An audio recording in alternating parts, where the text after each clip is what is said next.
Yeah, so many misconceptions around the sheep export issue, and I had a beautiful debating comment with someone. I just released a music video. I wrote a song called "Keep the Sheep" and made a music video for it, and so that was the last thing I kind of put up on my page. And it wasn't doing well on YouTube, and it's not catchy enough, and I'm not established as a musician enough to promote it on Spotify, so I just whacked it on Facebook, and same as the gun skit, it's doing quite well. It's getting around, and it's very visual, so it's meant to just show the positives about the sheep industry and about farming and about the importance of all of it. But yeah, look, common misconceptions. People keep saying we don't need live export. So first and foremost, we do, because it's another buying option in the sale yards, which a lot of people are familiar with. But if you take it out, it's it's not the main pillar that holds up the industry, but it is a pillar that holds up the industry. And if you knock that one down, there's going to be crumbling. There's going to be effects. There's going to be things falling from above.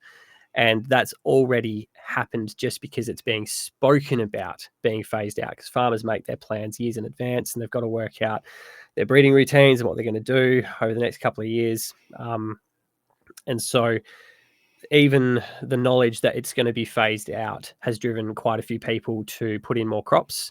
It caused a lot of people to not even put out their rams this year. Last year, sorry, they didn't even put their rams out for breeding because they just thought, well, let's just skip a year. Because we just don't know what's going to happen, and it could cost us more money to run them than it is to even sell them. And we get that a lot here in WA. Over east, there's a lot more processing options, but here in WA, there's not. It's they go to abattoirs, they go to other farmers who will fatten them up and then sell them back to the abattoirs anyway, or they go on live export most of the time. And so when you take that out of it, it's kind of like you have the option to shop at Coles and Woolies only. And so the price that the farmers get is a lot more dictated.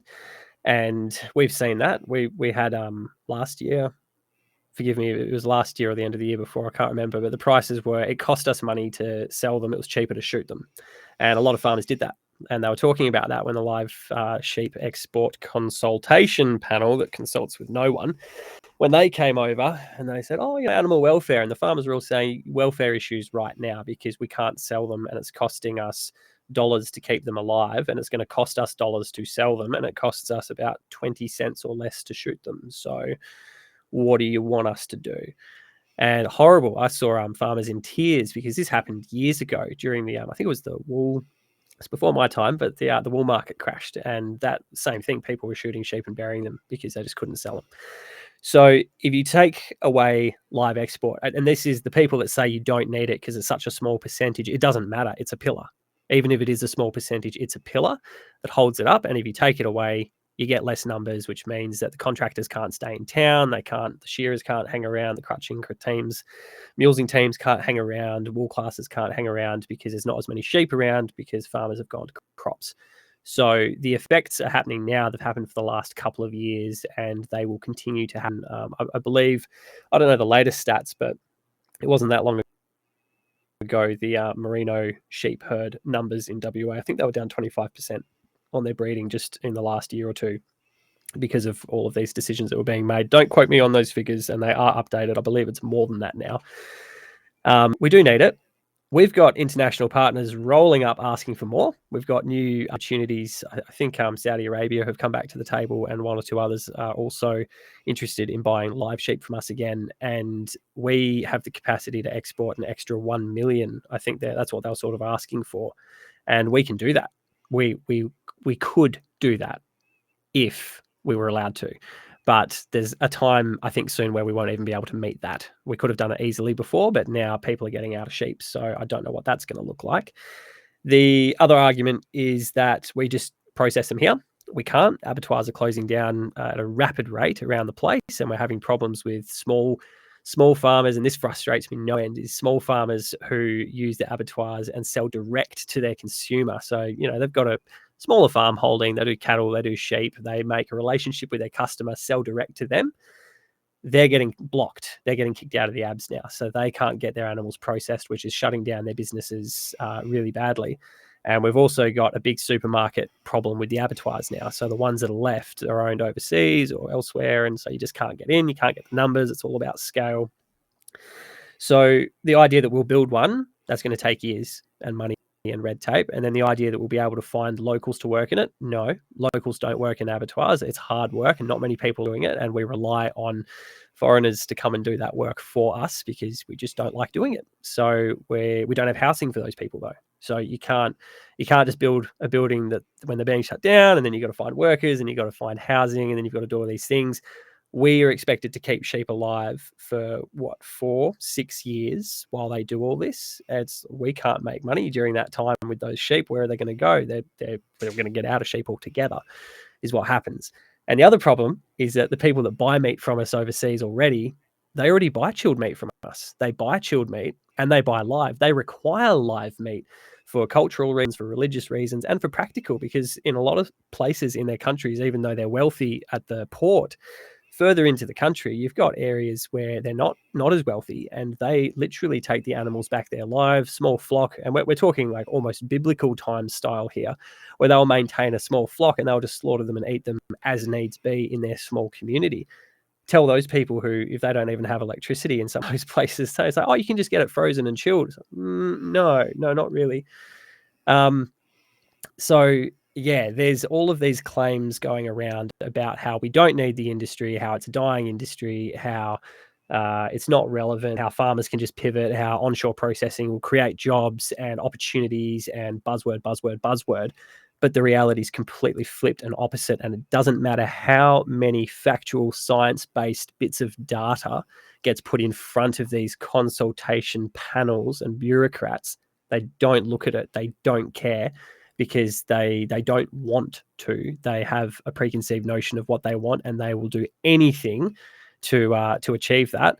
And I could go on longer about this, but the last thing, just off the top of my head, which really frustrates me too, people say, oh, but they're getting helped. There's a transition package, $130 million.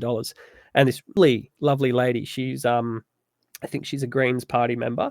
I ran into her at one of these crisis meetings when an abattoir shut locals out not long ago here in WA. They've reversed that for now, but we had a crisis meeting and she was there. And she got up and said, oh, the farmers are getting $130 million to help them transition out of this. And that's extremely generous. And we chatted for about 45 minutes afterwards. And thankfully, her view completely flipped on the whole thing, because no one had told her the farmers are getting zilch of that. We haven't been told if we'll get any. I think there's been rumors that the farmers will get some, but we haven't been consulted. They've had consultation sessions that farmers actually weren't allowed to attend, which was really interesting. They were for the farmers, but the farmers weren't allowed to attend. Only industry reps and body corporate members were allowed to attend. And maybe one or two farmers, but definitely if farmers rocked up at the door, they weren't let in en masse, not by any means. So I think of that 130 something million, I think 60 of it at least is going into mental health programs. 60 million or 40 to 60. Again, don't quote me on the stats. I'm just a guy on a farm who makes videos and works with sheep. But 40 to 60 million odd dollars I read in some reports when this all first got announced was going on mental health initiatives, so that farmers could access mental health to help them through the challenge. But they don't want that. Just big sticky note. The farmers don't want to go to a shrink in this case and say, hey, mate, the intergenerational family farm that's been around since, we're 5th generation now, 6th generation, and they've just stopped this, and it's actually just pulled the rug out and we're done. We're cooked. We can't do anything. What's he going to do? And the rest of the money was going into financial advice and consultation and just other bureaucratic services. And we don't see any of it. We're definitely not getting compensated per sheep, per head, per farmer, not in any form. And we haven't had any assistance whatsoever. So there's a lot of, I don't know whether you like the words or not, or whether it's the correct term, the misinformation, disinformation, just buzzwords, whatever it is. But yeah, at the end of the day, the government made a deal with animal activists to get votes in the city by-election in Melbourne. They said, we'll phase out live export if you vote for us. They got the votes, they got in, they're phasing out live export. So at the end of the day, this is a political deal that they are keeping. And I believe that's why they're not actually listening to any reason or any of that data, any of the science, anything that's put in front of them to say animal welfare standards are the best in the world, which they are. Even our partners over East who we export to now, we've actually asked them to meet the same standards that we've put on ourselves, which are voluntary. There is standards that must be met, but we've actually voluntarily gone beyond them. So our standards are better than what's actually recommended. And we've gone to our partners overseas and said, hey guys, normally we just drop them on the dock, but now we want you to invest millions of dollars to build these facilities and make sure they're handled the same way we handle them. And funnily enough, our partners went, yeah, let's do it. We love your product. And yeah, we'll get on board with that. And so all of that's going to be undone. All of that's going to go to waste. And my favorite kicker is the animal activists saying that we're doing this for the sheep. And yeah, we're gonna save sheep doing this. All this will do is increase the sheep sales from South Africa, other places as well. I'm not just having a go, but your sheep policy is not great. And they just policy of fit as many in the pen as you can, and whatever walks off alive at the other end, you get paid for, and that's a good day's work.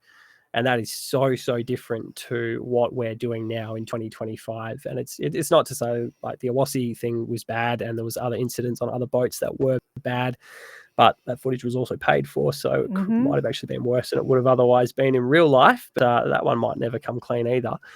But the point is, if we did do the wrong thing, and if the industry did, and they did do the wrong thing at a point there, they have reformed. And they have said, yeah, we got that wrong and we're going to do it better. And now they are doing it better and they're doing it the best in the world. And the only way up from here, apparently, according to the government, is to get out of it altogether. So the next phase, I imagine, is animal worshipping, like deities, like sheep deities and that sort of thing, because we can't, if we can't be the best in the world and do that job, then I suppose we start worshipping them and, sacrificing humans to them and that sort of thing. I don't know where it's going, to be honest. Sorry, rant over for sheep. No, that's good. One of the things that I always get into arguments with my lefty friends about is I'd say, are you for animals first or for human rights first?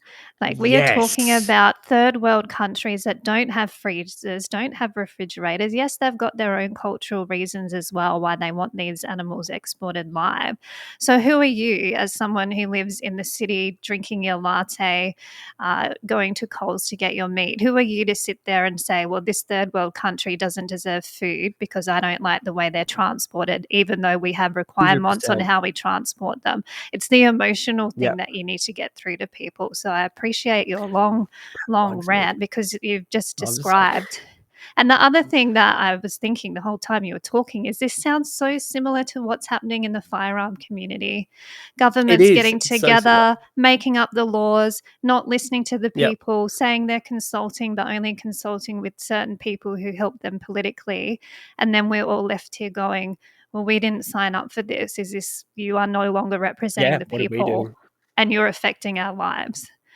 So it's just crazy Yeah. that the same kind of attitude from our governments is not just affecting our community in firearms, but livelihoods of your farm. So how are you going to handle this in the future? Have you thought about what you're going to do?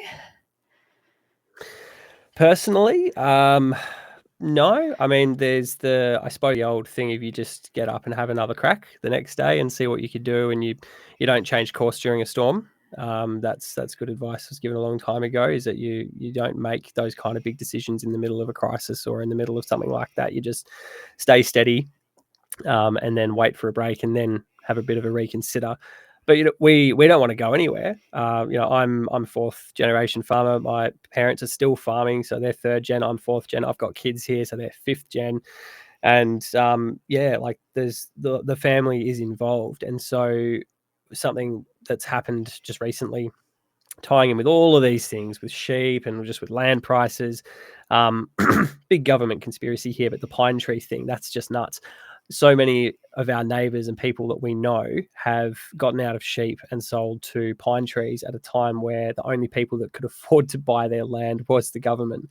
And the pine mob operated by said government had about a $350 million land purchasing portfolio for purchasing land to plant to pine trees, and they just seem to be scraping up the best ag land in the southwest region. At least some of it's not even well suited to pine trees. And some areas are great around here, other areas not at all, but they're still buying it and still planting trees, and that ties it up for 30 something years at the bare minimum. So that's Yeah, it's pretty bleak. Like, you look around and you kind of go, what's the future look like here? Because everyone else is getting out of it and, trying to work out how they're going to weather the storm. And it's not really a great environment. But I guess from a lifestyle, vocational point of view, we're here, we're farming, we want to do, and that's what we want to keep doing. So that's what we'll keep doing.